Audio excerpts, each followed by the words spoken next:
Era una noche de viernes en Ciudad de México, en marzo de 2018. El restaurante La Hacienda de Don Porfirio, ubicado en Polanco, uno de los barrios más exclusivos de la capital, estaba lleno hasta el último rincón. Era el tipo de lugar donde la lista de espera podía durar semanas, donde los manteles eran de lino blanco impoluto y donde el silencio entre las mesas era tan importante como la comida que se servía en ellas. Vicente Fernández había hecho su reservación 3 días antes. Lo había hecho él mismo, sin asistentes ni intermediarios, como siempre hacía cuando quería una noche tranquila. Llamó un martes por la mañana, dio su nombre en voz baja y confirmó la hora. Las 8 de la noche. Mesa para 3. Iba a cenar con su hijo Alejandro y con su nuera América. Una cena familiar, sin cámaras, sin fanfarria, sin el peso de ser quien era. Vicente llegó puntual, como era su costumbre. Vestía de manera sencilla para ser él. Pantalón oscuro, camisa de botones sin corbata, botas discretas, sin sombrero esa noche, sin traje de charro. A sus 77 años, había aprendido que la grandeza no necesitaba anunciarse. La anfitriona, una joven llamada Daniela, lo reconoció de inmediato pero mantuvo la compostura profesional que el restaurante exigía. Le condujo a la mesa reservada, una ubicada en el área central del salón, rodeada de plantas naturales y con una iluminación cálida que invitaba a la conversación. Era la mejor mesa del restaurante, no por su posición privilegiada, sino porque desde allí se veía todo el salón sin que nadie pudiera estar mirando directamente a quien la ocupaba. Vicente se acomodó, pidió un tequila reposado y sacó el teléfono para revisar un mensaje de Alejandro que avisaba que llegaría con unos 20 minutos de retraso desde el aeropuerto. Sin apuro. Vicente era un hombre que había aprendido a esperar con paciencia. Había esperado años para que el mundo lo escuchara cantar. Y cuando llegó ese momento, el mundo entero se detuvo. 15 minutos después de que Vicente se sentara, entraron al restaurante Rodrigo y Valeria Montes de Oca. Él era socio fundador de uno de los fondos de inversión más importantes del país, con una fortuna que los periódicos financieros calculaban en cifras que la mayoría de la gente no podía pronunciar en voz alta sin equivocarse.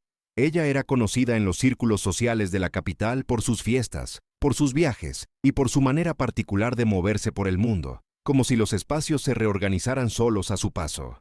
Ambos rondaban los 45 años, vestidos de manera impecable, con esa elegancia costosa que no necesita marcas visibles, porque todo en ella grita precio. Rodrigo se acercó al podio de recepción con la confianza de quien nunca ha tenido que esperar en una fila. Daniela lo recibió con una sonrisa profesional y consultó el libro de reservaciones. No había ningún registro a nombre de Montes de Oca para esa noche. Rodrigo la miró como si acabara de decirle algo en un idioma que él no hablaba. «Somos clientes frecuentes», dijo él, sin elevar la voz pero con ese tono que convierte una afirmación en una orden. «Cenamos aquí casi todas las semanas. Necesitamos mesa para 2». Daniela, que llevaba apenas 7 meses trabajando en la hacienda, sintió el peso de esa mirada. Le explicó, con toda la cortesía que pudo reunir, que el restaurante estaba completamente lleno esa noche y que todas las mesas disponibles habían sido reservadas con anticipación. Valeria, que hasta ese momento había permanecido en silencio mirando su teléfono, levantó los ojos y los posó en Daniela con una expresión que no era exactamente de impaciencia, sino de algo peor, de indiferencia absoluta hacia el problema que la chica estaba intentando explicarle. «Hay una mesa ocupada por una sola persona allá en el centro», dijo Valeria, señalando con discreción hacia donde Vicente estaba sentado. «Seguramente puede moverse a algo más pequeño. Nosotros somos 2 y esa mesa es para 3». Daniela tragó saliva. «Esa mesa tiene una reservación confirmada, señora. Para una persona», insistió Rodrigo. «Nosotros somos 2. Tiene más sentido matemáticamente. Llame al gerente, por favor. No digo esto como una petición».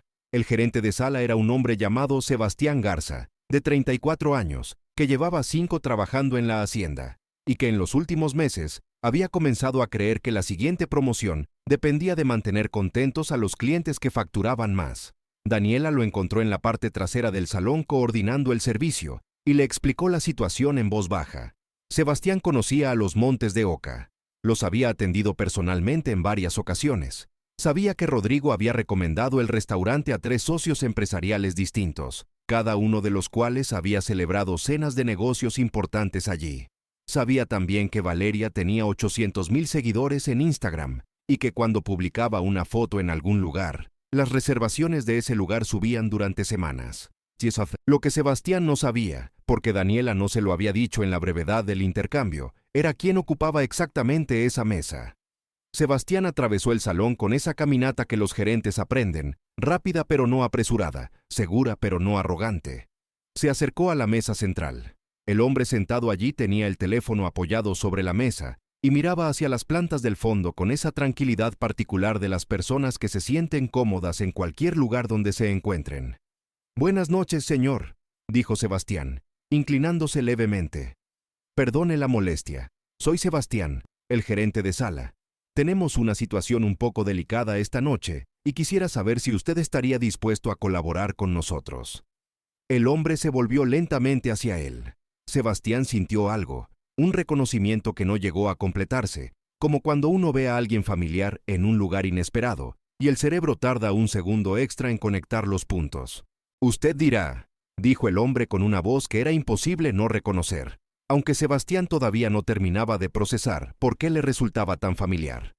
«Tenemos unos clientes muy importantes que llegaron sin reservación esta noche», continuó Sebastián, siguiendo el guión que había construido mentalmente en los 30 segundos que le había tomado cruzar el salón. «Son clientes frecuentes, personas muy significativas para el restaurante. Dado que usted está solo por el momento y que su mesa tiene capacidad para 3 personas, me preguntaba si le molestaría reubicarse en una mesa más pequeña junto a la ventana. Es una mesa muy agradable, con vista al jardín exterior». El hombre que tenía enfrente lo miró en silencio durante un momento que a Sebastián le pareció considerablemente más largo de lo que marcaba el reloj. «Hice una reservación», dijo finalmente. «La hice hace 3 días, para esta mesa, a esta hora. ¿Eso no significa nada?» «Por supuesto que significa algo, señor. Lo que pasa es que estos clientes son clientes sin reservación», lo interrumpió el hombre, todavía sin alzar la voz. «Y yo soy un cliente con reservación. ¿En qué parte de eso radica mi obligación de moverme?» Sebastián sintió las miradas de las mesas cercanas. El restaurante tenía esa acústica particular de los espacios bien diseñados, donde el sonido viajaba con más eficiencia de lo que uno esperaba. Varias personas habían dejado de hablar. 2 hombres en la mesa de la derecha miraban en su dirección con una expresión entre curiosa y levemente divertida. «Señor, entiendo su posición», dijo Sebastián. Y en este momento cometió el error que definiría el resto de su noche. Pero los clientes que esperan en la entrada son personas de gran influencia para este restaurante. Personas que traen negocios, que recomiendan este lugar. Usted está solo, esperando a alguien que no ha llegado. Ellos están aquí ahora, son 2 personas, y esta es la única mesa que podría acomodarlos. El silencio que siguió duró exactamente 4 segundos. Sebastián los contó sin darse cuenta. «Entonces usted me está diciendo», dijo el hombre despacio, «que porque ellos no tuvieron la consideración de llamar con anticipación, yo tengo que pagar las consecuencias. Yo no lo diría de esa manera. ¿De qué manera lo diría usted?» Fue en ese momento que don Ernesto Villanueva, el propietario de la hacienda de don Porfirio, salió de la cocina donde había estado revisando la preparación de un menú especial para el fin de semana. Don Ernesto tenía 61 años. Había abierto el restaurante 17 años antes, con el dinero que tardó 12 años en ahorrar, trabajando en cocinas de Madrid y de Nueva York. Cada detalle del lugar llevaba su firma personal, desde los cuadros en las paredes hasta la temperatura del agua con la que se preparaban los cafés. Era un hombre que conocía a cada uno de sus empleados por su nombre y que se sabía de memoria las preferencias de sus clientes más fieles. Cuando entró al salón y vio a Sebastián parado junto a la mesa central, con esa postura de quien está teniendo una conversación difícil, algo en su instinto lo alertó. Pero fue cuando vio el perfil del hombre sentado, que don Ernesto sintió que el suelo se movía levemente bajo sus pies. «Sebastián», dijo con una voz que cortó el aire del salón como un cuchillo limpio, «ven aquí». «Ahora mismo». Sebastián se volvió, sorprendido. Don Ernesto nunca hablaba así en el salón. Era un hombre de formas impecables incluso en los momentos de crisis. Sebastián se acercó, y don Ernesto lo tomó del brazo con firmeza y lo condujo 2 pasos hacia un lado, lo suficientemente lejos de la mesa para que la conversación fuera discreta, pero lo suficientemente cerca para que Sebastián viera la expresión en el rostro de su jefe. «¿Tú sabes quién es ese hombre?», le preguntó don Ernesto en un susurro que no era exactamente un susurro. Es un cliente con reservación, comenzó Sebastián. Es Vicente Fernández, dijo don Ernesto. Y lo dijo con el mismo tono con el que uno enuncia un hecho que debería haber sido obvio desde el principio. Sebastián giró lentamente la cabeza hacia la mesa. Esta vez, el cerebro conectó los puntos sin demora. La voz, el porte, los rasgos, todo encajó de golpe con una fuerza que sintió físicamente en el pecho. Don Ernesto se separó de él y caminó hacia Vicente con una expresión que combinaba la vergüenza profesional más genuina que Sebastián había visto en su vida, con el respeto profundo de alguien que se acerca a una figura que marcó su infancia, su juventud y buena parte de su vida adulta. «Don Vicente», dijo don Ernesto, deteniéndose junto a la mesa y colocando una mano sobre el pecho, en un gesto que era más instintivo que calculado. «Le pido una disculpa sincera y sin condiciones. Lo que acaba de ocurrir no tiene ninguna justificación». Vicente lo miró con esa calma que con los años se había convertido en algo que iba más allá de la paciencia. Era la calma de un hombre que había cantado para millones de personas, que había llorado en escenarios frente a estadios llenos, y que aún así prefería cenar en silencio con su familia un viernes por la noche. «Su gerente me pidió que cediera mi mesa», dijo Vicente, «a clientes que no se tomaron el tiempo de reservar. Me dijo que eran más importantes para el negocio». Don Ernesto cerró los ojos un momento. Cuando los abrió, se volvió hacia Sebastián, que seguía parado a unos metros con el rostro de alguien que comprende en tiempo real la magnitud de lo que acaba de hacer. «Nadie es más importante que nadie en este restaurante», dijo don Ernesto, y esta vez no bajó la voz. Lo dijo para que la sala escuchara, porque sentía que la sala necesitaba escucharlo. Nadie. Ni por su dinero, ni por su apellido, ni por el número de veces que haya cenado aquí. Cuando alguien hace una reservación, esa reservación se honra, sin excepciones. El salón estaba completamente en silencio. 70 y tantas personas habían dejado de comer, de hablar, de servirse el vino. Algunas miraban con discreción, otras con franqueza total, sin fingir que no estaban atentas a cada palabra. Rodrigo y Valeria Montes de Oca seguían junto al podio de recepción. Daniela se había alejado un paso, como si el instinto le indicara que era mejor no estar demasiado cerca de lo que venía. Rodrigo había escuchado el nombre, Valeria también. Los dos lo habían reconocido. Y en el momento en que lo reconocieron, algo en su postura cambió, ese centímetro invisible que separa la arrogancia de la incomodidad. Don Ernesto caminó hacia ellos sin apresurarse. Todo el restaurante siguió el trayecto con los ojos. «Esta noche no tenemos disponibilidad», les dijo don Ernesto cuando estuvo frente a ellos, «y les pido que se retiren». Rodrigo abrió la boca. Don Ernesto levantó una mano, no con agresividad, sino con la autoridad tranquila de alguien que no necesita elevar la voz para que lo tomen en serio. «No es una discusión. Es mi restaurante y esta es mi decisión. Buenas noches». Valeria tomó a Rodrigo del brazo. Salieron sin decir nada. La puerta se cerró detrás de ellos y durante un segundo, el silencio del salón fue absoluto, del tipo que solo existe cuando muchas personas retienen el aliento al mismo tiempo. Luego alguien empezó a aplaudir. No fue un aplauso espontáneo ni calculado. Fue el tipo de aplauso que surge cuando la gente siente que algo justo acaba de ocurrir delante de sus ojos y no sabe cómo expresarlo de otra manera. En 10 segundos, todo el restaurante aplaudía. Don Ernesto regresó a la mesa de Vicente. Le dijo que la cena era cortesía de la casa, que era lo menos que podía ofrecer después de lo ocurrido. Vicente negó con la cabeza de la misma manera serena con la que había manejado toda la situación. «Yo pago mi cena, Ernesto. Siempre lo he hecho y no voy a cambiar esa costumbre esta noche. Pero le agradezco lo que hizo, no por mí. Lo agradezco porque estuvo bien hecho».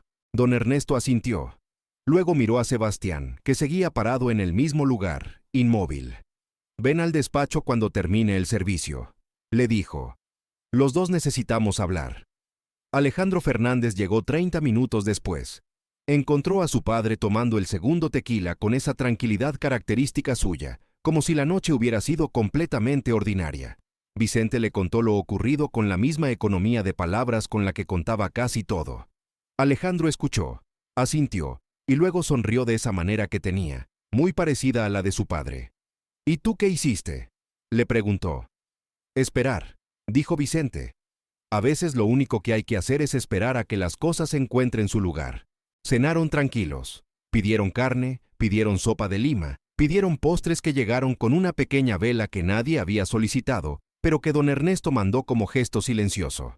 Hablaron de música, de familia, de un proyecto que Alejandro estaba considerando y sobre el cual quería la opinión de su padre. Vicente opinó con honestidad, como siempre. Cuando se fueron, don Ernesto los acompañó hasta la puerta personalmente. Le estrechó la mano a Vicente con las dos manos, como hacen las personas cuando quieren que un apretón de manos diga más de lo que las palabras pueden. Sebastián fue despedido esa misma noche.